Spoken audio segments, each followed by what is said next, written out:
سورۃ لقمان۔ بسم اللہ الرحمن الرحیم، الف لام میم، تلک آیات الکتاب الحکیم۔ اس سورہ مبارکہ کی ابتدائی آیات جو ہیں وہ سورہ بقرہ کی ابتدائی آیات سے بہت مشابہ بھی ہیں، اور دوسرے یہ کہ اس میں ایک لطیف فرق ہے، وہ ابھی آپ کے سامنے آ جائے گا۔ تلک آیات الکتاب الحکیم ھدی ورحمۃ للمحسنین الذین یقیمون الصلاۃ ویؤتون الزکاۃ وہم بالآخرۃ هم یوقنون اولئک علی ھدی من ربہم واولئک هم المفلحون۔ پانچویں آیت تو جو یہاں ہے وہی پانچویں آیت ٹھیک سورہ بقرہ کی ہے، اولئک علی ھدی من ربہم واولئک هم المفلحون۔ پہلی آیت الف لام میم یہاں ہے، پہلی آیت الف لام میم سورہ بقرہ کی بھی ہے۔ نوٹ کیجئے کہ وہاں آیا تھا ھدی للمتقین، یہ تقوی والوں کے لیے جن میں کوئی حق کی طلب ہے، جو چاہتے ہیں نیک راستے پر چلنا، جن میں طلب ہدایت ہے، ان کے لیے ہدایت ہے۔ یہاں ایک لفظ کا اضافہ کیا، اگلی منزل چونکہ بیان ہو رہی ہے، ھدی ورحمۃ للمحسنین، یہ جو بلند ترین منزل ہے، جو احسان کے مقام تک پہنچ جائیں، ان کے حق میں یہ صرف ہدایت ہے، ہدایت نہیں رحمت بھی ہے۔ تو یہاں تقابل اگر کریں گے، الف لام میم ذالک الکتاب لا ریب فیہ ھدی للمتقین، یہاں فرمایا تلک آیات الکتاب الحکیم، یہ ایک بڑی حکمت بڑی کتاب کی آیات ہے، اور یہ ہدایت ہے اور رحمت ہے محسنین کے حق میں۔ اور یہ محسنین جو ہے قرآن کی اصطلاح کے طور پر، جیسا کہ میں بیان کر چکا ہوں سورہ مائدہ میں، کہ یہ پہلا درجہ ہے اسلام، اس سے اوپر ایمان، اس سے اوپر احسان۔ اذا اتقوا وآمنوا وعملوا الصالحات ثم اتقوا وآمنوا ثم اتقوا واحسنوا واللہ یحب المحسنین، ان کے حق میں یہ قرآن رحمت ہے۔ الذین، اب ان کی یہ اوصاف ہیں جو نماز قائم رکھتے ہیں، ویؤتون الزکاۃ، وہاں ہے ومما رزقناہم ینفقون، یہاں باقاعدہ لفظ زکوٰۃ آ گیا، وہ زکوٰۃ دیتے رہتے ہیں، یا یہ کہ اپنے تزکیے کے لیے مسلسل کوشاں رہتے ہیں۔ وہم بالآخرۃ هم یوقنون، اور آخرت پر ان کا پورا یقین ہے۔ اصل شے جو ہے جو انسان کے عمل اور کردار پر اثر انداز ہوتی ہے وہ ایمان بالآخرہ ہے۔ اولئک علی ھدی من ربہم، یہ لوگ ہیں ہدایت پر اپنے رب کی جانب سے، واولئک هم المفلحون، اور یہی ہیں فلاح پانے والے۔ ومن الناس من یشتری لہو الحدیث لیضل عن سبیل اللہ بغیر علم، لوگوں میں سے کچھ ایسے بھی ہیں کہ جو کھیل کی باتیں خریدتے ہیں، کھیل کود، اور تاکہ لوگوں کی توجہ ادھر ہو جائے، اور یہ باقاعدہ کیا ہے۔ نضر بن حارث جو رؤسائے قریش میں سے تھا، اور اس شخص کا معاملہ یہ تھا کہ یہ حضور کے شدید ترین مخالفین میں سے تھا، اس نے یہ کیا کہ یہ لوگ جو ہیں، کیونکہ عربوں کے اندر ذوق تو تھا، ان کے ہاں اچھے شاعروں کی بڑی قدر تھی، خطبہ ادب جو ہے، فصاحت و بلاغت جو ہے، اس سے ان کو دلچسپی تھی، قرآن مجید کی فصاحت اور بلاغت انہیں اپنی طرف کھینچتی تھی۔ وہ چاہتے تھے کہ یہ لوگ سنیں ہی نہ، تو وہ کہیں سے شام گیا اور وہاں سے کوئی گانا گانے والی ایک لونڈی لے آیا جو بہت اچھا گانا گاتی تھی، اور اس کی محفلیں اس نے منعقد کرانی شروع کر دی تاکہ لوگ آئیں یہاں پر اور یہ اس میں مگن رہے، اور رات کا وقت وہاں لگائیں تو دن میں سوئیں۔ بہرحال کسی طریقے سے ان کی توجہات جو ہے اس کو محمد کی طرف سے ہٹا کر صلی اللہ علیہ وسلم تو ان چیزوں میں لگا دیا جائے۔ اور یہ اچھی طرح سمجھ لیجئے کہ اس وقت دنیا میں یہ کھیلوں کا معاملہ، سپورٹس کا، گیمز کا معاملہ، اور پورے ذرائع ابلاغ کے اوپر معلوم ہوتا ہے چھائی ہوئی شے یہی ہے۔ ٹی وی کے اوپر تو معلوم ہوتا ہے کہ دنیا کی اہم ترین شے جو ہے وہ یہ گیمز ہیں، ان کے ٹورنامنٹس ہیں، وہ وہاں ہو رہا ہے، یہاں ہو رہا ہے، وہاں ہو رہا ہے، یہاں ہو رہا ہے، یہ ٹینس کا ہے، یہ فلاں کا ہے، یہ تیراکی کا ہے، اور یہ گیم، اس لیے کہ اسی کو دیکھتے رہو۔ جو بھی وقت کوئی فارغ ہے، ظاہر بات ہے کہ کہیں ایسا نہ ہو کہ کہیں بیٹھے بیٹھے کہیں اچانک خیال ہی آ جائے کہ بھئی سوچے انسان میں ہوں کون، کہاں سے آیا ہوں، کہاں جا رہا ہوں، زندگی کا مال کیا ہے، مقصد کیا ہے، اپنے حالات کے بارے میں ہی سوچے، دنیا کدھر جا رہی ہے، قوم کدھر جا رہی ہے، ملک کدھر جا رہا ہے، نہیں، ان کو مست رکھو۔ وہ اقبال نے تو کہا تھا کہ ابلیس نے یہ کہا اپنے کارندوں سے کہ مست رکھو ذکر و فکر صبح گاہی میں اسے، اور پختہ تر کر دو مزاج خانقاہی میں اسے۔ اس سے اگلی بات ہے کہ جو آج دنیا کے ابلیسوں نے جو ایجاد کی ہے کہ یہ کھیل کود، اسی طریقے سے یہ ایکٹرز، یہ ڈرامے، اور پھر ان کے ایکٹرز اور ایکٹریسز کی زندگیاں، اور ان کے جو بھی سکینڈلز ہوں، جس طریقے سے کہ ان کو دنیا میں پھیلایا جا رہا ہے تاکہ وہ نوجوان نسل بھی بس ان دلچسپی میں پڑی رہے، تو یہ ہے اصل میں وہ فلسفہ۔ وَمِنَ النَّاسِ مَن يَشْتَرِي لَهْوَ الْحَدِيثِ، کھیل کود کی چیزیں خریدتے ہیں وہ لوگ، لِيُضِلَّ عَن سَبِيلِ اللَّهِ، تاکہ اللہ کے راستے سے گمراہ کریں، بغیر علم، بغیر علم کے۔ وَيَتَّخِذَهَا هُزُوًا، اور اللہ تعالیٰ کا جو معاملہ ہے اس کو یہ ہنسی ٹھٹا بنا دیں۔ اولئک لہم عذاب مہین، یہ وہ لوگ ہیں کہ جن کے لیے اہانت آمیز عذاب ہے۔ وَإِذَا تُتْلَىٰ عَلَيْهِ آيَاتُنَا وَلَّىٰ مُسْتَكْبِرًا، اور جب اسے سنائی جاتی ہیں ہماری آیات تو وہ ولّا اپنی پیٹھ موڑ کر چل دیتا ہے، مستکبرا استکبار کرتے ہوئے، کأن لم یسمعھا، جیسے کہ اس نے سنی ہی نہیں، کان فی اذنیہ وقرا، گویا کہ اس کے کانوں میں کوئی ثقل ہے، بوجھ ہے، اس نے سنا ہی نہیں کیا محمد نے سنایا ہے۔ فبشرہ بعذاب علیم، یہ سارا جو ہے یہ اس نضر بن حارث کے لیے یہ آیات نازل ہوئی ہیں۔ تو اے نبی اس شخص کو دردناک عذاب کا آپ کی بشارت دے دیجیے۔ ان الذین آمنوا وعملوا الصالحات لہم جنات النعیم، یقیناً وہ لوگ جو ایمان لائے اور جنہوں نے نیک عمل کیے ان کے لیے نعمتوں بھرے باغات ہیں، خالدین فیہا، جس میں وہ ہمیشہ ہمیش رہیں گے۔ وعد اللہ حقا، یہ اللہ کا وعدہ ہے جو سچا ہے، پختہ ہے، اٹل ہے، حتمی ہے، یقینی ہے۔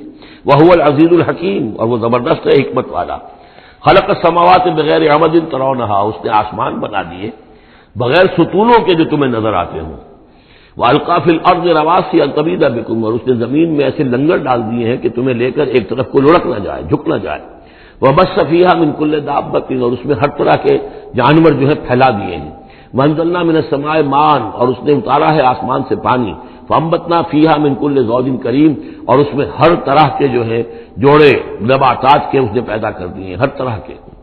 آپ کو معلوم ہے کہ ان کی بھی فیملیز ہوتی ہیں، یہ سٹرس فیملی ہے اور یہ فلاں فیملی ہے، اس طریقے سے اللہ تعالیٰ نے ان کے بھی خاندان بنائے ہوئے۔ ھذا خلق اللہ فارونی ماذا خلق الذین من دونہ، یہ تو ہے اللہ کی تخلیق، تم بھی مانتے ہو کہ اللہ نے بنایا، پھر ذرا مجھے دکھاؤ کیا چیز بنائی ہے انہوں نے جو اس کے سوا معبود تم نے بنا لیے ہیں۔ بل الظالمون فی ضلال مبین، ظاہر ہے کہ ایسے ان کے عقیدے میں بھی یہ بات نہیں تھی۔ یہ دوسری بات ہے کہ وہ متوجہ نہیں ہوتے تھے، جو کچھ کر رہے ہیں اس کا کبھی تجزیہ نہیں کرتے تھے، لیکن یہ ہے کہ یہ ظالم جو ہے یہ کھلی گمراہی میں پڑے ہوئے ہیں۔ اب جو دوسرا رکوع آ رہا ہے سورہ مبارکہ کا، یہ ہمارے اس منتخب نصاب کا ایک اہم درس ہے، اور یہ منتخب نصاب کا پہلا حصہ ہے جو جامع اسباب، سورۃ العصر، پھر آیت البر، تیسرا سبق یہ ہے، اس لیے کہ اس میں بھی وہ انسان کی نجات کے لیے جو چیزیں لازم ہیں وہ سب کی سب ان کا ایک اسکیلیٹن سمجھیے، اس کا جو ایک خاکہ جو ہے بلو پرنٹ اس کے اندر بھی آ گیا ہے۔ اور یہ اصل میں ایک ایسے شخص کی مثال ہے جو نہ خود نبی تھے نہ کسی نبی کے پیروکار تھے، لیکن وہی جو بات میں نے بارہا آپ سے عرض کی ہے کہ سلیم الطبع انسان، سلیم الفطرت انسان اور سلیم العقل انسان، فطرت کج نہ ہوئی ہو، پرورٹڈ نہ ہو، اور انسان کی عقل جو ہے اس کے اوپر پردے نہ پڑ گئے ہوں، تو انسان کچھ حقائق تک خود پہنچ جائے گا چاہے کسی نبی کی دعوت اس تک نہ پہنچی ہو۔ وہ مقام کیا ہے کہ وہ پہچان لے گا کہ اس کائنات کا ایک خالق ہے، وہ اکیلا ہے، وہی اس کا مدبر ہے، وہی چلا رہا ہے، وہ تمام صفات کمال سے بتمام کمال متصف ہے۔ پھر یہ کہ اس نے جو ہمیں پیدا کیا ہے تو زندگی صرف یہ زندگی نہیں ہے بلکہ کوئی اور زندگی بھی ہوگی، اس کے پاس لوٹنا بھی ہوگا، ہم اس کی طرف جائیں گے اور پھر ہمیں اپنے اعمال کا محاسبہ وہاں پر فیس کرنا ہوگا اور جزا و سزا ہوگی۔ یہاں تک انسان پہنچ سکتا ہے، یعنی ایمان ابھی نہ کہیے، ایمان تو تصدیق کو کہتے ہیں، ایمان کا لفظ تو ہوتا ہے جبکہ نبی کی دعوت کی تصدیق کی جائے تو لفظ ایمان ہے، لیکن یوں سمجھیے کہ معرفت یا حکمت، معرفت اور حکمت کے یہ دو سٹیشنز ایسے ہیں کہ جس تک انسان پہنچ جاتا ہے بغیر وحی کی رہنمائی کے، اگر اس کی فطرت سلیم ہے، اس کی عقل سلیم ہے۔ اس کے بعد وہ سوال کرتا ہے، یہی میں نے سورہ فاتحہ میں آپ کو بتایا تھا کہ سورہ فاتحہ دعا ہے، لیکن کس شخص کی دعا ہے؟ عام آدمی کی دعا نہیں ہے، وہ ہمیں تلقین تو کی گئی ہے، نماز میں ہم وہی پڑھتے ہیں، لیکن اس میں پیش نظر کیا ہے کہ ایک شخص جو اپنی سلامتی طبع، سلامتی فطرت، سلامتی عقل سے یہاں تک تو پہنچ گیا کہ الحمدللہ رب العالمین الرحمن الرحیم مالک یوم الدین ایاک نعبد، یہاں تک تو وہ پہنچ گیا ہے۔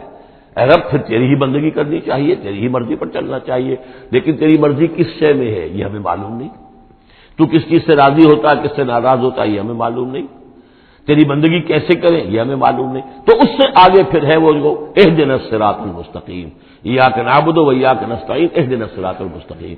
تو ایسی ایک شخصیت تھی حضرت لقمان کی، جہاں تک روایات ہیں ان سے معلوم ہوتا ہے کہ یہ حبشی النسل تھے۔ نوبیا ایک جگہ ہے کہ جو سوڈان اور یوں سمجھیے کہ مصر کے تقریباً درمیان یا سرحد پر ہے، وہاں یہ رہتے تھے اور کارپینٹر تھے، لیکن یہ کہ اللہ تعالیٰ ذہانت جس کو بھی چاہے دے دے، لیکن ان کے اندر اللہ تعالیٰ نے وہ ذہانت بھی دی تھی اور وہ سلامتی فکر، سلامتی عقل، سلامتی فطرت، سلامتی قلب، اس کے نتیجے میں وہ اس چیز تک پہنچ گئے تھے، توحید تک. اور اس کے ساتھ ہی یہ ہے کہ اعمال انسان کے جو ہیں وہ ضائع جانے والے نہیں ہیں، ان کا کوئی نہ کوئی بدلہ مل کر رہے گا. باقی یہ کہ جو چیزیں وہی سے معلوم ہوتی ہے، جنت دوزخ، وہ تو ان کے تذکرہ نہیں ملے گا اس کے اندر. جو چیزیں اور کسی رسول کا تذکرہ بھی نہیں ملے گا، اس لیے کہ وہ کسی رسول کے امتی ہوتے تو تذکرہ کرتے.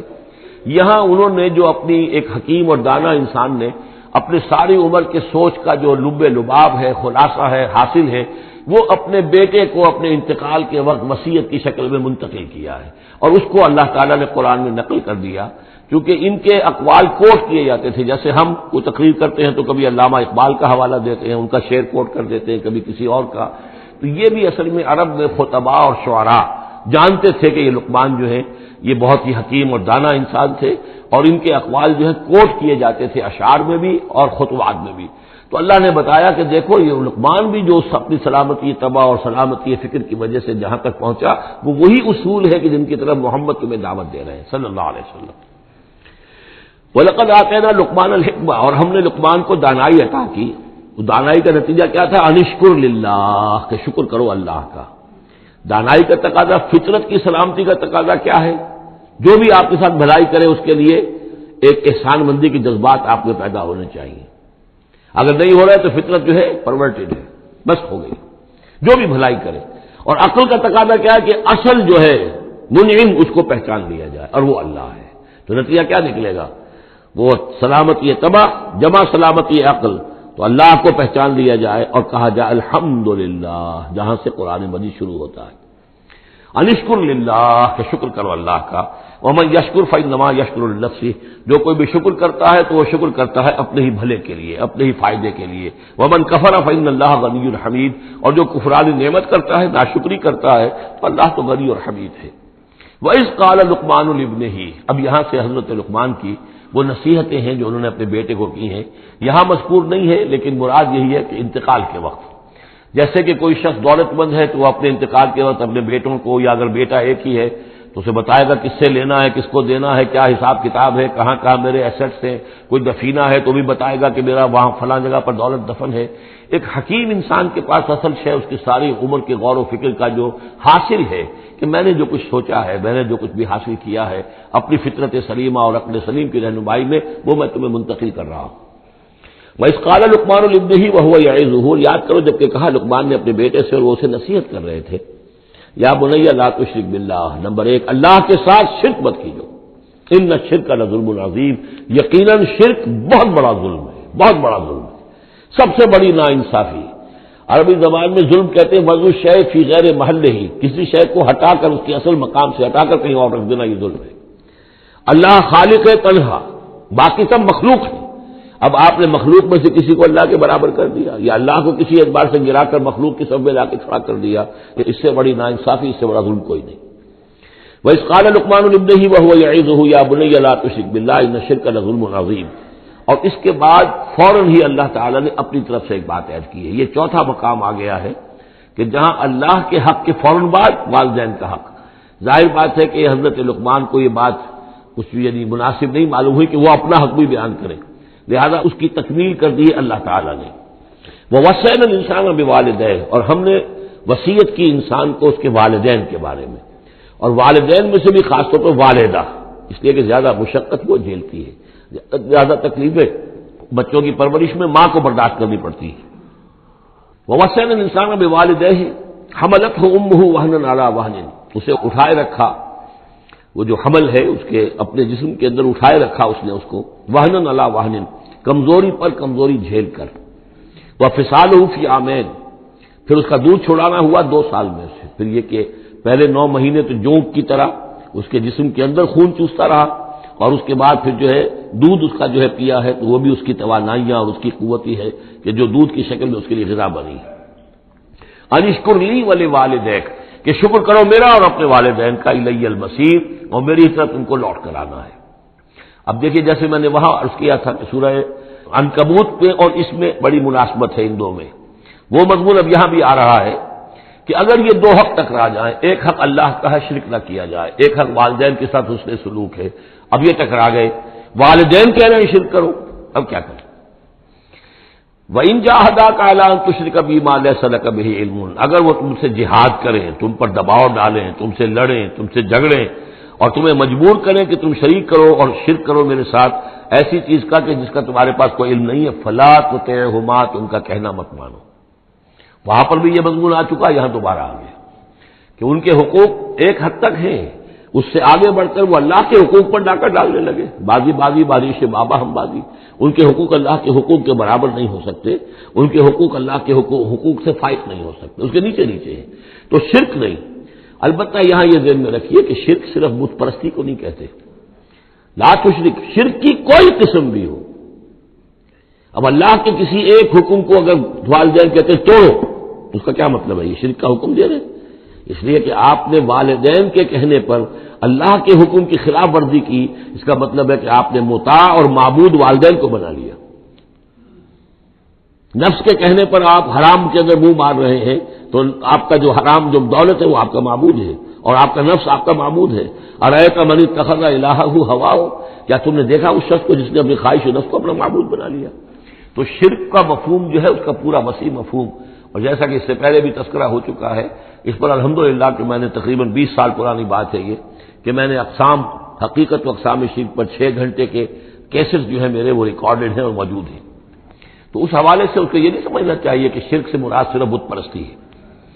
وَإِن جَاهَدَاكَ عَلَىٰ أَن تُشْرِكَ بِي مَا لَيْسَ لَكَ بِهِ عِلْمٌ فَلَا تُطِعْهُمَا، لیکن دیکھیے یہ ہے اللہ تعالیٰ کی تعلیم، اس کے اندر کیا توازن ہے۔ اس کا یہ مطلب نہیں ہے کہ والدین کے سارے حقوق ہی ساقط ہو گئے۔ اگر والدین مشرک ہیں، تمہیں شرک کرنے کا حکم دے رہے ہیں تو ان کا یہ حکم تو نہیں مانو گے، لیکن ان کے ساتھ حسن سلوک پھر بھی کرنا ہے۔ والد تو ہے نا، وہ والدہ تو ہے نا، وَصَاحِبْهُمَا فِي الدُّنْيَا مَعْرُوفًا، دنیا میں ان کے ساتھ رہو بہتر انداز میں، صحیح انداز میں، خدمت ان کی کرو، اگر انہیں ضرورت ہے تو اپنا مال ان پر خرچ کرو۔ اس کے اندر یہ نہیں ہوگا کہ سارے حقوق ساقط ہو گئے، اب انہیں گالیاں دینی شروع کر دو یا ان کو جو ہے ستانا شروع کر دو، نہیں۔ لیکن اگر وہ اللہ کے حکم کے خلاف کوئی حکم دیتے تو مت مانو۔ وَاتَّبِعْ سَبِيلَ مَنْ أَنَابَ إِلَيَّ، اور پیروی کرو اس شخص کے راستے کی کہ جو میری طرف اپنا رخ کر چکا ہے۔ یعنی والدین کا اتباع نہیں ہے، والدین کی اطاعت نہیں ہے، والدین کے ساتھ حسن سلوک ہے۔ اطاعت ہوگی اگر اللہ کی اطاعت کے مطابق، اس کے دائرے کے اندر تو اطاعت بھی ہوگی، لیکن بالفعل اور آزادانہ کوئی اطاعت نہیں والدین کی۔ کہیں بھی قرآن مجید میں نہیں آیا اپنے والدین کی اطاعت کرو۔ کیا حکم دیا گیا؟ حسن سلوک، نیک سلوک، ان کی ضرورت، ان کی خبر گیری ہے، ان کی خدمت ہے، ان کی ضروریات کا لحاظ رکھنا، اس کا حکم ہے۔ باقی پیروی کرو اس شخص کی جس نے اپنا رخ میری طرف کر لیا ہے، وہ کوئی بھی ہے۔ پہلے انبیاء ہوتے تھے، انبیاء کی پیروی کرو، اب انبیاء نہیں ہے، انبیاء کے خادم ہیں۔ انبیاء کی امتوں میں جو شخص بھی اٹھا ہے دین کی دعوت لے کر، جس نے اپنا رخ کر لیا ہے، جس نے کہا میں چل رہا ہوں اللہ کے راستے میں، کون میرا ساتھی بنتا ہے، تو پیروی کرو اس کی۔ وَاتَّبِعْ سَبِيلَ مَنْ أَنَابَ إِلَيَّ، پیروی کرو اس شخص کے راستے کی جس نے اپنا رخ میری طرف کر لیا ہے۔ ثُمَّ إِلَيَّ مَرْجِعُكُمْ، پھر میری ہی طرف تم سب کا لوٹنا ہے۔ والدین بھی یہی آ جائیں گے میرے پاس، تم بھی آ جاؤ گے۔ فَأُنَبِّئُكُم بِمَا كُنتُمْ تَعْمَلُونَ، پھر میں تمہیں جتلا دوں گا جو کچھ کہ تم کرتے رہے تھے۔ اب یہاں بیچ میں جو آگے اللہ کی طرف سے آگے آئی، حضرت لقمان کی نصیحت صرف ابھی ایک آئی تھی، یا بنی لا تشرک باللہ ان الشرک لظلم عظیم، اے میرے بچے شرک مت کرنا اللہ کے ساتھ، اس لیے کہ شرک جو ہے بہت بڑا ظلم ہے، بہت بڑی ناانصافی ہے۔ دوسری وصیت ان کی کیا ہے؟ یا بنی انہا ان تک مثقال حبۃ من خردل فتکن فی صخرۃ او فی السماوات او فی الارض یات بہ اللہ ان اللہ لطیف خبیر، اے میرے بچے عمل، خواہ وہ نیکی کا ہو خواہ بدی کا ہو، انہا، ہا کی ضمیر ہے عمل کی طرف، عمل خواہ ایک رائی کے دانے کے ہم وزن ہو۔ اب یہ سب سے چھوٹی چیز، رائی کا دانہ، فتیلہ، نقیرہ، یہ 3 چیزیں آتی ہیں قرآن مجید میں عام طور پر چھوٹی شے کے لیے، لا یظلمون فتیلہ، لا یظلمون نقیرہ، اور یہ کہ رائی کا دانہ بہت چھوٹا۔ تو چاہے وہ نیکی یا بدی ہو، رائی کے دانے کے ہم وزن، اور پھر فتکن فی صخرۃ، وہ کسی پہاڑ کی، کسی چٹان کے پیٹ میں جا کر، کسی کھو کے اندر جا کر وہ عمل کیا گیا ہو، اور فی السماوات، یا آسمانوں میں کیا گیا ہو۔ اب تو آسمانوں میں ہے نا، آپ خلا میں جا کر وہ عمل کر رہے ہیں، تو پھر اب تو انسان جو ہے وہاں تک پہنچ گیا ہے، اور فی الارض، یا زمین کے پیٹ میں گھس کر کیا گیا ہو، یاتی بہ اللہ، اللہ اسے لے آئے گا۔ یعنی انسانی اعمال، انسان اشرف المخلوقات ہے، اور انسانی اعمال ایسی گھٹیا چیز نہیں ہے کہ ایسے ضائع کر دے اللہ، چاہے وہ نیکی ہے چاہے بدی۔ فمن یعمل مثقال ذرۃ خیرا یرہ ومن یعمل مثقال ذرۃ شرا یرہ، لیکن عمل ضائع نہیں ہوگا، چاہے وہ رائی کے دانے کے برابر ہو، پھر چاہے وہ کسی چٹان میں گھس کر کیا گیا ہو، کسی پہاڑ کی کھو میں کیا گیا ہو، چاہے وہ خلا اور فضا کی پہنائیوں میں کیا گیا ہو، چاہے وہ زمین کے اندر سرنگ کھود کر کیا گیا ہو، یات بہ اللہ ان اللہ لطیف الخبیر، یقیناً اللہ تعالیٰ باریک بین ہے، باخبر ہے۔ اب دو چیزیں آ گئیں، اللہ کے ساتھ شرک نہیں، اور اعمال کے بارے میں دیکھ لو نیکی اور بدی کے نتائج نکل کر رہیں گے۔ اس سے آگے باعث بعد الموت کا یہاں تذکرہ نہیں ہے، اس سے بعد جنت اور دوزخ کا، تو اس لیے کہ یہ چیزیں معلوم ہوتی ہیں پھر نبی کے بتانے سے۔ اصولی طور پر جو چیز حکمت سے انسان جہاں تک پہنچ سکتا ہے وہ دو ہے، ایک خالق اور اس کے ساتھ شرک نہ ہو، اور نمبر دو اس اعمال انسانی ان کا ضرور بدلہ ملے گا۔ اب اس کے بعد تیسری بات، یا بنی اقم الصلاۃ، نماز قائم رکھو۔ یعنی جس اللہ کو تم نے پہچان لیا ہے، اب محض ایک مرتبہ پہچان لینا کافی نہیں ہوگا، اسے یاد رکھنا ضروری ہے، ورنہ شیطان تمہیں ورغلائے گا، تمہیں ادھر ادھر سے جو ہے تمہارا نفس تمہیں غلط راستے پر ڈال دے گا، جب تک کہ یہ ایمان باللہ مستحضر نہ رہے ذہن کے اندر۔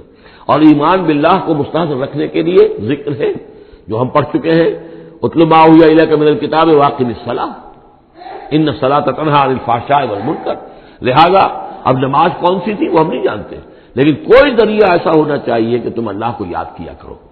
یا بنی اقم الصلاۃ، اور نمبر 4 وَأَمُرْ بِالْمَعْرُوفِ وَانْهَ عَنِ الْمُنْکَرِ، اور نیکی کا حکم دو اور بدی سے روکو۔ یہ بھی تمہاری ذمہ داریوں میں سے ہے، یہ بھی انسان کی، یوں سمجھیے کہ اس کی انسانیت، اس کی شرافت، اس کی مروت کا تقاضا ہے کہ وہ اپنے جو ابنائے نو ہیں، جو بھی انسان ہیں، ان کی بھلائی کے لیے کوشاں ہوں، اور سب سے بڑی بھلائی ان کی اور سب سے بڑی خدمت یہی ہے کہ انہیں برائیوں سے روکا جائے اور بھلائیوں کی دعوت دی جائے۔ وَاصْبِرْ عَلَىٰ مَا أَصَابَكَ، اور یہ بھی جان لو کہ اگر یہ امر بالمعروف اور نہی عن المنکر کرو گے تو تکلیفیں آئیں گی، مصیبت آئیں گی۔ پسند تو کسی کو نہیں ہے کہ آپ اس پر تنقید کریں۔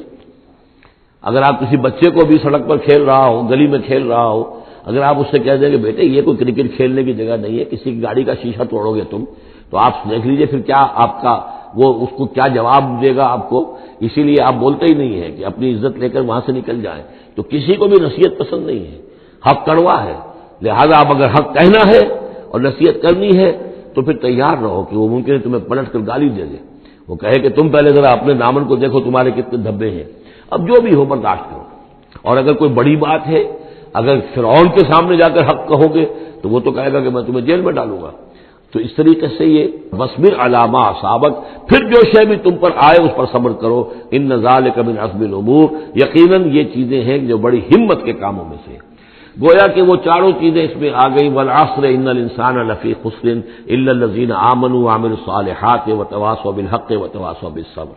یہاں اصطلاحات ذرا علیحدہ ہو گئی، تواصی کے بجائے امر بالمعروف نہی عن المنکر آ گیا، صبر جو کا تو ہے، باقی ایمان اور وہ تمام چیزیں اعمال صالحہ میں سے نماز آ گئی، والدین کے ساتھ حسن سلوک آ گیا۔ آخری دو آیتیں ہیں وَلَا تُصَعِّرْ خَدَّكَ لِلنَّاسِ، اور دیکھو اپنے گالوں کو پھلا کر مت رکھو لوگوں کے سامنے، یعنی تکبر اور غرور اس انداز میں رہنا۔ وَلَا تَمْشِ فِي الْأَرْضِ مَرَحًا، اور تم زمین میں اکڑ کر نہ چلو۔ ان اللہ لا يحب كل مختال فخور، یقیناً اللہ تعالیٰ کو جو اکڑنے والے ہیں، اور یہ مختال بنا خیل سے، خیل کہتے ہیں گھوڑے کو، گھوڑے کی چال میں ایک تمکنت ہوتی ہے، تو جب انسان بھی بڑی تمکنت کے ساتھ چلتا ہے تو وہ گویا کہ اختیال بن گیا۔ لا يحب كل مختال فخور، شیخی کھوڑے، فخر کرنے والے، اکڑنے والے اللہ کو پسند نہیں ہے۔ یہ مضمون سورہ بنی اسرائیل میں بھی آ چکا ہے۔ وَلَا تَمْشِ فِي الْأَرْضِ مَرَحًا إِنَّكَ لَن تَخْرِقَ الْأَرْضَ وَلَن تَبْلُغَ الْجِبَالَ طُولًا، تم کتنا ہی پاؤں مار کر چلو ہماری زمین کو پھاڑ نہیں سکتے، اور کتنی گردن اکڑا لو، اونچے ہو جاؤ، سینہ تان لو اور اوپر ترا بھی چڑھا لو، لیکن یہ کہ تم پہاڑوں کی اونچائی تک نہیں پہنچ سکتے۔ آخری بات فرمائی وَاقْصِدْ فِي مَشْيِكَ، اپنی چال میں میانہ روی اختیار کرو۔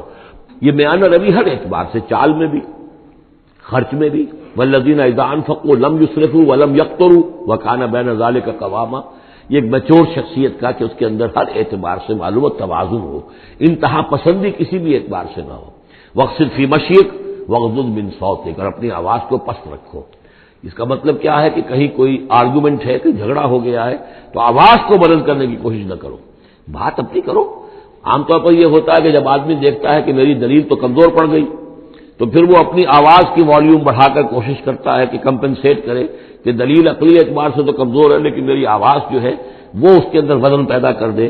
ولا مغضوض بن صوتک، اور دیکھو ان انکر الاصوات لصوت الحمیر، آواز جو گدھے کی ہوتی ہے وہ ڈھیچو ڈھیچو جب کرتا ہے تو بلند تو وہ بہت ہوتی ہے لیکن کس قدر ناپسندیدہ آواز ہے، کتنی ناپسندیدہ آواز ہے۔ تو آواز کی بلندی کوئی حسن نہیں ہے، اصل تو یہ شے ہے کہ آپ جو بات کہیں وہ وزنی ہو، وہ دلیل کے ساتھ ہو اور وہ آپ اپنی بات کو منوا سکیں اس کے حوالے سے۔ تو یہ ہے 8 آیات پر مشتمل جو رکوع ہے، یہ دوسرا رکوع سورہ مبارکہ کا، یہ ہمارے اس منتخب نصاب کا تیسرا سبق ہے۔ الم تروا ان اللہ سخر لكم ما في السماوات وما في الارض واسبغ عليكم نعمه ظاهرة وباطنة ومن الناس من يجادل في الله بغير علم ولا هدى ولا كتاب منير صدق اللہ العظیم۔ کیا تم نے دیکھا نہیں کہ اللہ تعالیٰ نے تمہارے لیے مسخر کر دیا ہے جو کچھ کے آسمانوں میں ہے اور جو کچھ کے زمین میں ہے، یعنی یہ کہ آسمان کے اندر سورج ہے، چاند ہے، یہ سب تمہاری ضرورتیں بہم پہنچانے میں لگے ہوئے ہیں۔ سورج کی تمازت ہے جس سے تمہاری فصلیں پکتی ہیں، اسی سے ہواؤں کا نظام چل رہا ہے، بارشوں کا برسنا، یہ سارا معلوم ہوتا ہے کہ تمہارے لیے یہ سب بستر بچھایا ہے اللہ نے اور ساری تمہاری ضرورتیں پوری کی ہیں۔ وَأَسْبَغَ عَلَيْكُمْ نِعَمَهُ، اور اس نے تم پر اپنی ساری نعمتیں مکمل کر دی ہیں، پوری کر دی ہیں۔ ظاہرتاً و باطنتاً، یہ نعمتیں ظاہری بھی ہیں باطنی بھی ہیں، جو باہر سے نظر آتی ہیں دکھتی ہیں جن کو ہم استعمال کرتے ہیں، بہت سی نعمتیں وہ جن کا ہمیں احساس ہی نہیں ہے، ہمارے وجود کے اندر کیا کچھ اللہ تعالی نے ودیعت کیا ہوا ہے اس کا ہمیں پوری طرح احساس بھی نہیں۔ وَمِنَ النَّاسِ مَن يُجَادِلُ فِي اللَّهِ بِغَيْرِ عِلْمٍ، یہ آیت آ چکی ہے سورہ حج میں۔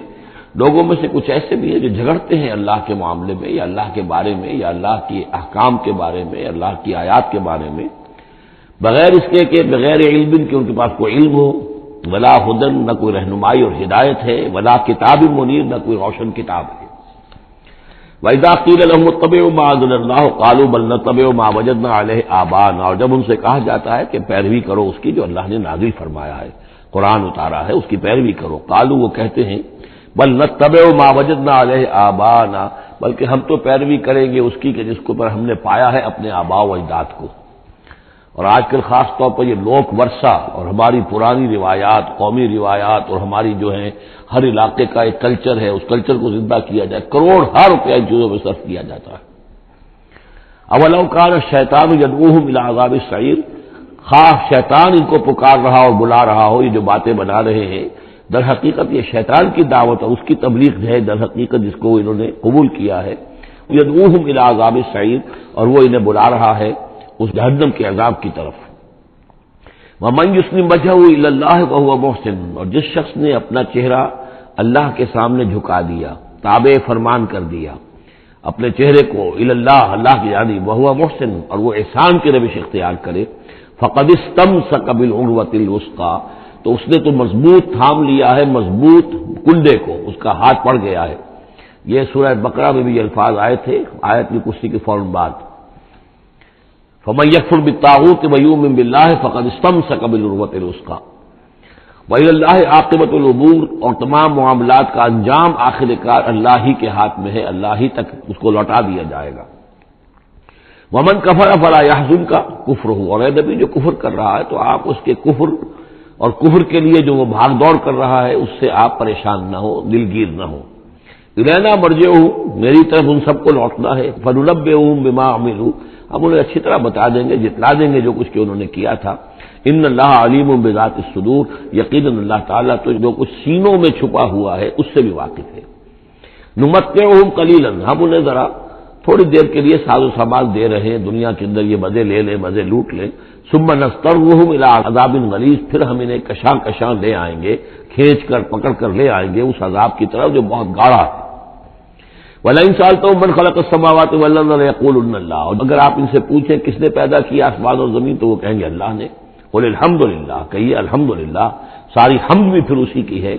بل اکثرهم لا يعلمون، لیکن یہ کہ ان کی اکثریت علم نہیں رکھتی۔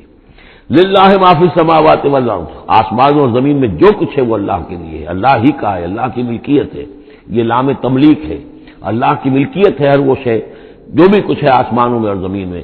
ان اللہ هو الغنی الحمید، یقیناً وہ غنی ہے، اسے کوئی احتیاج نہیں، اور حمید ہے، بڑی خوبیوں والا ہے، اپنی ذات میں ستودہ صفات ہے۔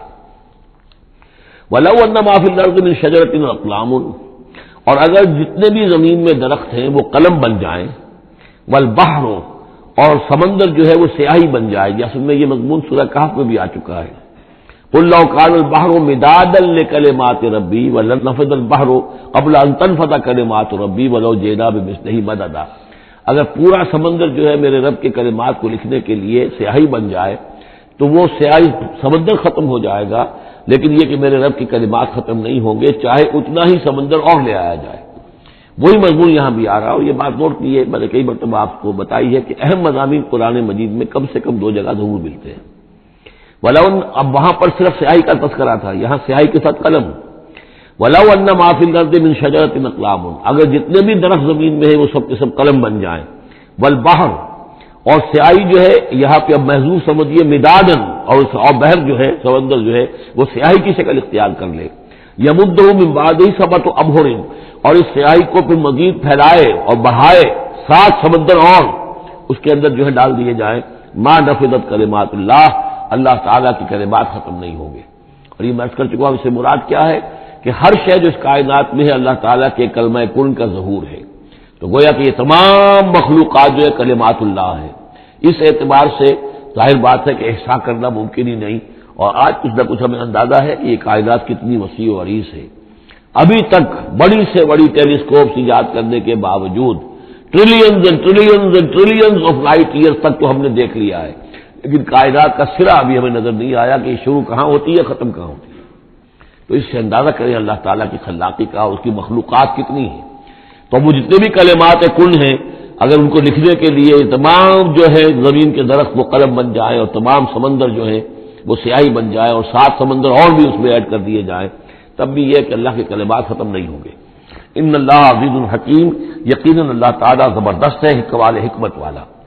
اب ادھر تو اس میں تو اللہ تعالیٰ کی تخلیق کی وسعت اور عظمت کا تذکرہ ہو گیا، اب اس کے انتظام کا معاملہ، اس کی تدبیر جو ہے اس میں کس قدر یسر ہے، کتنی آسانی ہے، کتنی سہولت ہے اس کے لیے، یعنی اس کائنات کو جیسے کہ سورہ بقرہ میں آیت الکرسی میں بھی آیا تھا، وَلَا يَئُودُهُ حِفْظُهُمَا، یہ آسمانوں اور زمین کی حفاظت اس پر کوئی بھاری نہیں ہے، مشکل نہیں ہے، اس کو جو ہے اس کے تھامنے میں، اس کے چلانے میں کوئی اس کے لیے یہ کام بوجھل نہیں ہے، وزنی نہیں ہے۔ وَلَا يَئُودُهُ حِفْظُهُمَا وَهُوَ الْعَلِيُّ الْعَظِيمُ، تو اسی کو یہاں فرمایا ما خلقکم ولا بعثکم الا کنفس واحدہ، تم سب کو پیدا کرنا اور تم سب کو دوبارہ پیدا کر لینا اللہ تعالیٰ کے لیے ایسے ہی جیسے ایک نفس کا پیدا کر دینا، اللہ کے لیے یہ اتنا یسیر ہے۔ ان اللہ سمیع بصیر، یقیناً اللہ تعالیٰ سمیع ہے اور بصیر ہے۔ تو گویا کہ ایک ہے اللہ کی تخلیق کی وسعت و عظمت، وہ تو کلمات الہی، اور ایک ہے اللہ تعالیٰ پر یہ کتنا ہلکا ہے، اہون علیہ، یہ اس کے لیے بہت آسان ہے، یسر اور سہولت اللہ تعالیٰ اس کے انتظام کو، اس کو جو لے کر چل رہا ہے وہ اس پر بھاری نہیں۔ الم تر ان اللہ یولج اللیل فی النہار، کیا تم دیکھتے نہیں کہ اللہ تعالیٰ رات کو پرو لاتا ہے دن میں، ویولج النہار فی اللیل، اور دن کو پرو لاتا ہے رات میں۔ اب یہ ایک تو اس کا مفہوم یہ ہو سکتا ہے کہ جیسے ایک ڈوری ہے، اور اس ڈوری کے اندر اگر آپ نے دانے ڈالے ہوئے تصویر میں، ایک سیاہ ہے ایک سفید ہے، ایک سیاہ ایک سفید ہے، سیاہ کے بعد سفید، سفید کے بعد سیاہ، تو آتا چلا جائے گا۔ ایک یہ ہے کہ کبھی دن بڑھتا ہے اور رات گھٹتی ہے، گویا کہ دن جو ہے رات میں داخل ہو رہا ہے، کبھی رات بڑھنے لگتی ہے دن گھٹنے لگتا ہے، گویا کہ دن جو ہے وہ رات کو انکروچ کر رہا ہے، رات کے حصے کو گویا کہ اس نے قبضے میں کر لے لیا ہے۔ تو اس طریقے سے اللہ تعالیٰ پھرو دیتا ہے رات کو دن میں، دن کو رات میں۔ وَسَخَّرَ الشَّمْسَ وَالْقَمَرَ، اور اس نے مسخر کر دیا ہے سورج کو اور چاند کو، كُلٌّ يَجْرِي إِلَىٰ أَجَلٍ مُّسَمًّى، یہ سب کے سب چل رہے ہیں ایک وقت معین تک کے لیے۔ وَأَنَّ اللَّهَ بِمَا تَعْمَلُونَ خَبِيرٌ، اور یقیناً اللہ تعالیٰ جو کچھ کہ تم کر رہے اس سے باخبر ہے۔ ذَلِكَ بِأَنَّ اللَّهَ هُوَ الْحَقُّ، یہ اس لیے کہ اللہ حق ہے۔ وَأَنَّ مَا يَدْعُونَ مِن دُونِهِ الْبَاطِلُ، اور یہ کہ جس کو یہ پکار رہے ہیں اللہ کے سوا وہ سب باطل ہیں، ان کی کوئی حقیقت ہی نہیں۔ باطل اس کو کہتے ہیں جو نظر تو آئے ہو نہ، کوئی حقیقت اس کی نہ ہو، جیسے شراب، پانی نظر آتا ہے لیکن پانی ہے نہیں۔ وَأَنَّ اللَّهَ هُوَ الْعَلِيُّ الْكَبِيرُ، اور یقیناً اللہ تعالیٰ ہی ہے سب سے بلند و بالا اور سب سے بڑا اور عظمت والا۔ الم تری ان الفلک تجری فی البحر بنعمت اللہ لیریکم من آیاتہ، کیا تم دیکھتے نہیں کہ کشتیاں چلتی ہیں سمندر میں یا دریا میں اللہ کی نعمتوں کو لے کر؟ ظاہر بات ہے ٹرانسپورٹ جو ہوتی تھی پہلے بہت بڑی، وہ سمندروں میں کشتیوں سے، دریاؤں میں بھی۔ لیریکم من آیاتہ، تاکہ وہ تمہیں دکھائے اپنی آیات میں سے۔ ان فی ذلک لآیات لکل صبار شکور، یقیناً اس میں آیات ہیں، لیکن کس کے لیے؟ ان سب لوگوں کے لیے جو صبر کرنے والے ہیں، شکر کرنے والے ہیں۔ صبار یہ بھی مبالغے کا صیغہ ہے، فعال کے وزن پر، بہت صبر کرنے والا۔ شکور فعول کے وزن پر ہے، بہت زیادہ شکر کرنے والا۔ وَإِذَا غَشِيَهُم مَّوْجٌ كَالظُّلَلِ، اور جب یہ کبھی سمندر میں ہوتے ہیں اور ان کے اوپر ایک موج چڑھتی ہے اور ڈھانپ لیتی ہے انہیں جیسے کہ بادل ہو، ایسی موج آ رہی ہے کہ گویا کہ وہ تمہارے اوپر سے گزر جائے گی۔ دعوا اللہ مخلصین لہ الدین، تو وہ پکارنے لگتے ہیں اللہ کو اسی کے لیے اپنی اطاعت کو خالص کرتے ہوئے۔ فلما نجاہم الی البر، اور جب اللہ انہیں نجات دے کر لے آتا ہے خشکی پر، فمنہم مقتصد، تو ان میں سے کچھ وہ لوگ ہیں کہ جو بیچ کی چال پر چلتے ہیں، یعنی یہ کہ اکثر و بیشتر جو ہیں وہ پھر شرک کی راہ اختیار کر لیتے ہیں۔ وما یجحد بآیاتنا الا کل ختار کفور، اور ہماری آیات کا انکار نہیں کرتے مگر وہی جو قول کے جھوٹے ہیں اور ناشکرے ہیں۔ یا ایھا الناس اتقوا ربکم واخشوا یوما، اے لوگوں اپنے رب کا تقوی اختیار کرو اور ڈرو اس دن سے، لا یجزی والد عن ولدہ، جس دن کوئی والد اپنے بیٹے سے کسی شے کو دور نہیں کر سکے گا، بچا نہیں سکے گا کسی بھی چیز سے، ولا مولود هو جاز عن والدہ شیئا، اور نہ ہی بیٹا جو ہے وہ اپنے باپ سے کوئی شے دور کر سکے گا، کوئی کسی کے کام نہیں آئے گا، نہ باپ بیٹے کے نہ بیٹا باپ کے، تو باقی سارے رشتے جو ہیں وہ تو اس کے بعد ثانوی ہیں۔ ان وعد اللہ حق، یہاں وہ آیت بھی یاد آ گئی ہوگی آپ کو، یا بنی اسرائیل اذکروا نعمتی التی انعمت علیکم انی فضلتکم علی العالمین واتقوا یوما لا تجزی نفس عن نفس شیئا ولا یقبل منها شفاعۃ ولا یؤخذ منها عدل ولا هم ينصرون۔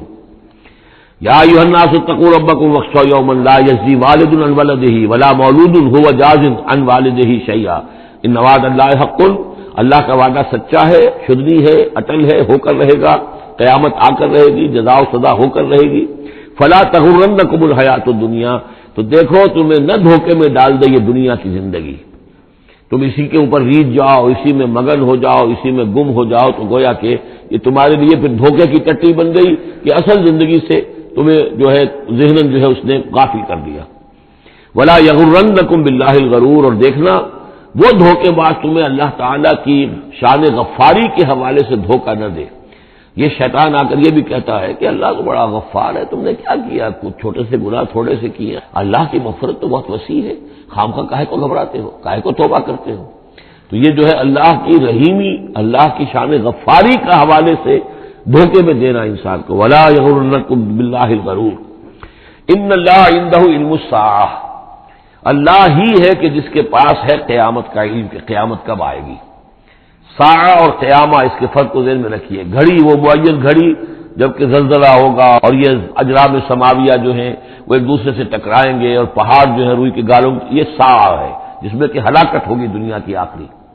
اور پھر باس بادل موت کے بعد جو دن آنا ہے وہ قیامہ ہے۔ قیام کہتے ہیں کھڑے ہونے کو، اس دن کھڑے ہوں گے لوگ اور حاضر ہوں گے اپنے رب کے حضور میں۔ تو عام طور پر ہم قیامت کا لفظ جب بولتے ہیں تو ساعت کی جگہ پر بولتے ہیں۔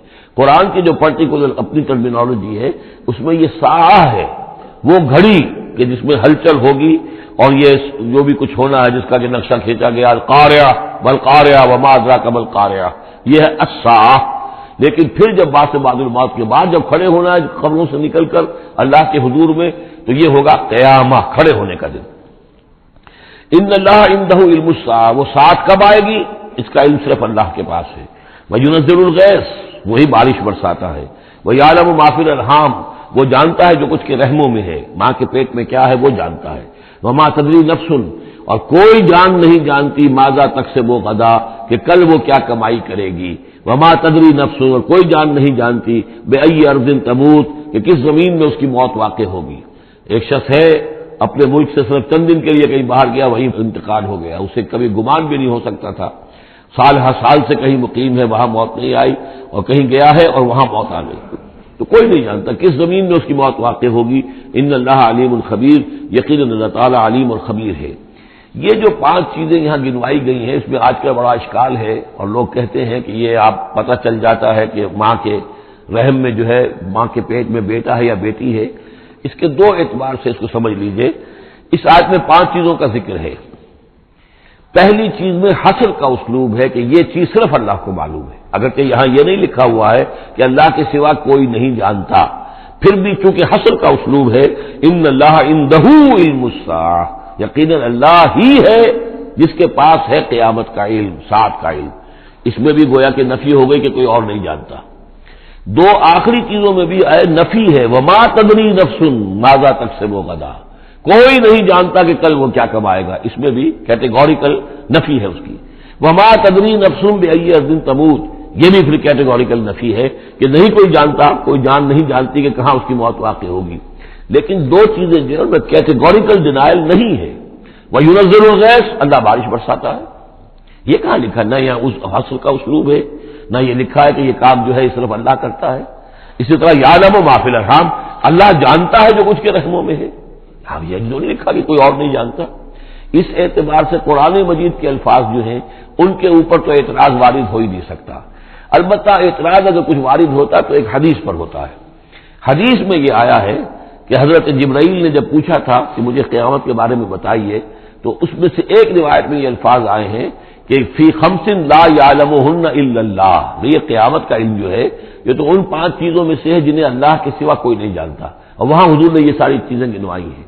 اس کا جواب وہ یہ ہے کہ رحم میں کیا ہے اس کا صرف ایک پہلو ہمیں معلوم ہوا ہے کہ وہ بیٹا یا بیٹی ہے، باقی جو کچھ ہے اس کے نہ معلوم کتنے پہلو ہیں، کتنا ذہین ہے، کس قدر فطین ہے، اس کے اندر کیا اوصاف ہے، اس میں کیا صلاحیتیں ہیں، شقی ہے یا سعید ہے، نیکوکار ہوگا بدکار ہوگا، کیا پتہ ہے، یا ہوگا یا ہوگی۔ تو اس سے یہ کہ اس کی جو حدیث کا بھی معاملہ ہے اس کی بھی جو ہے اس کی توضیح موجود ہے، اس پہ کسی گھبرانے کی ضرورت نہیں ہے۔ ان اللہ علیم الخبیر، یقینا اللہ تعالی علیم اور خبیر ہے۔ بارک اللہ لی و لکم فی القرآن العظیم ونفعنی وإیاکم بالآیات والذکر الحکیم۔